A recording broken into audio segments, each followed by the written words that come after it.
आज बाबा साहब का प्रतिमा का अनावरण यहाँ पे हुआ, इसके लिए बहुत बहुत आप लोगों को धन्यवाद, शुक्रिया। लोग जहाँ बड़े बुजुर्ग हमारे गार्जियन स्वरूप जो भी हैं, संजय जी हो या पूर्व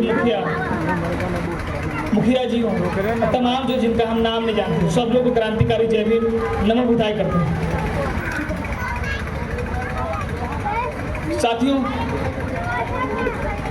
आज मेरा नाम भी इसलिए जिक्र किया गया, मैं पेशे से एक पत्रकार,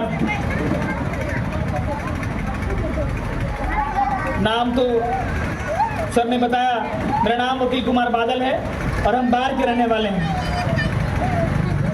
वोटर जंक्शन न्यूज चलाते हैं,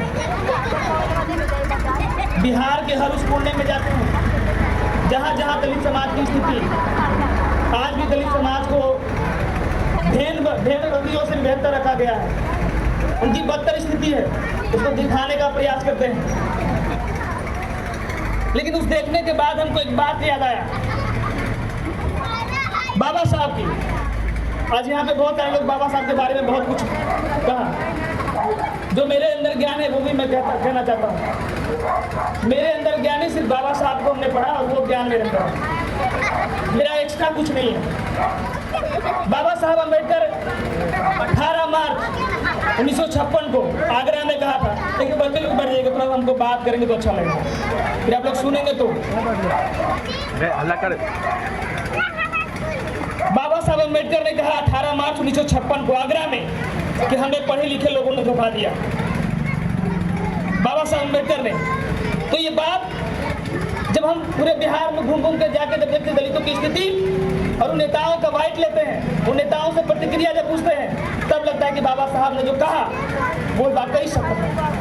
आखिर बाबा साहब ने जो कहा वो एक साधारण व्यक्ति बाबा साहब नहीं थे। तो बाबा साहब ने जब इस बात को कहा तो समझ लीजिए कि सत्य है और सत्य है।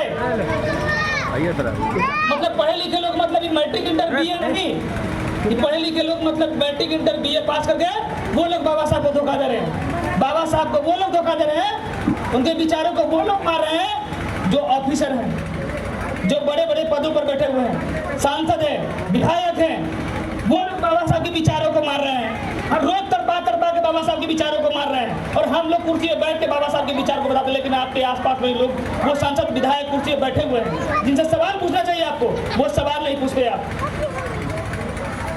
बाबा साहब अम्बेडकर बस इसलिए कल्पना किया था और शिक्षित बनो, संगठित रहो, संघर्ष करो, ये जो बातें कही थी बाबा साहब अम्बेडकर ने, शिक्षा पर क्यों जोर दिया था बाबा साहब अम्बेडकर ने? जब शिक्षित हमारे लोग होंगे तो जो दंश हमने झेला सदियों से, वो दंश हमारे समाज के लोग आने वाले समय में नहीं झेलेंगे।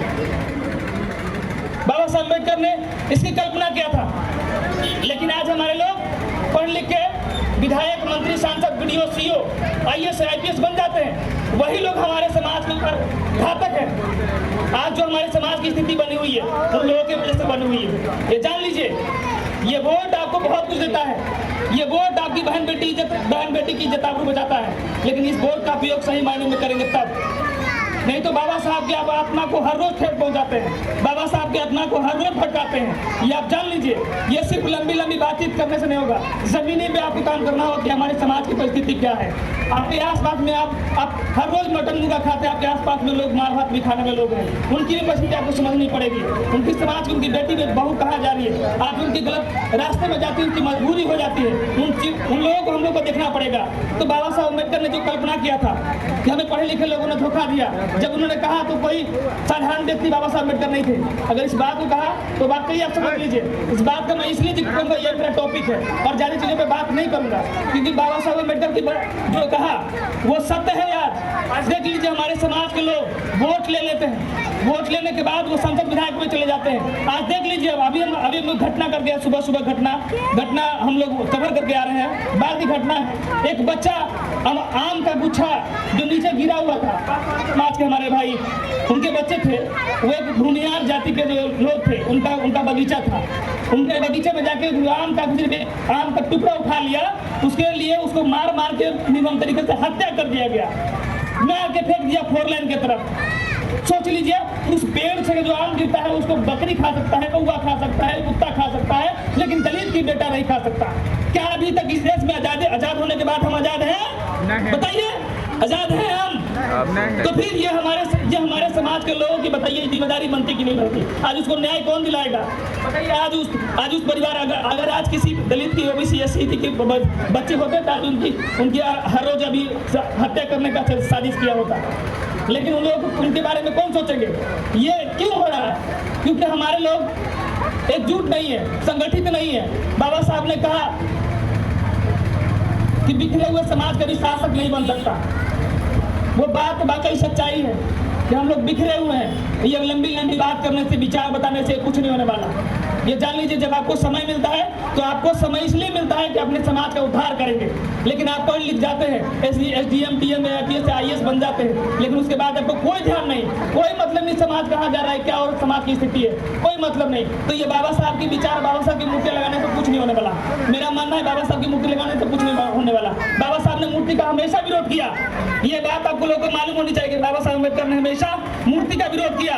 हमारी मूर्ति मत बनवा, हमें मूर्ति की कोई जरूरत नहीं। तुम पढ़ो, तुम्हारी पढ़ाई वो तुमको शासक बना सकता है, वो आने वाले समय तुम्हारे भविष्य बदल सकता है। लेकिन हम लोग क्या करते हैं? वो शिक्षा पे जोर देते हैं, बात करते हैं शिक्षा पे, लेकिन शिक्षित होने वाले लोगों को हम लोग समझाते नहीं है कि तुम कहाँ जाते हो। वही शिक्षित लोग सर मार खाते हैं, तब फोन करेंगे बादल जी कहाँ हैं? हम बोले क्या करते हैं आप? जी हम फलाना पदाधिकारी हैं। लेकिन अब पदाधिकारी होते हुए आपके ऊपर क्यों लाठियाँ चली? क्यों आपको सताया जा रही है? आपने सोचा कभी समाज में? आपने समाज के बीच में बैठा नहीं, कभी समाज के लोगों से बातचीत नहीं किया। इसके कारण आपके ऊपर इस तरह की घटनाएं घट रही है। तो समाज बस सोच लीजिए, वो पढ़े लिखे लोग जो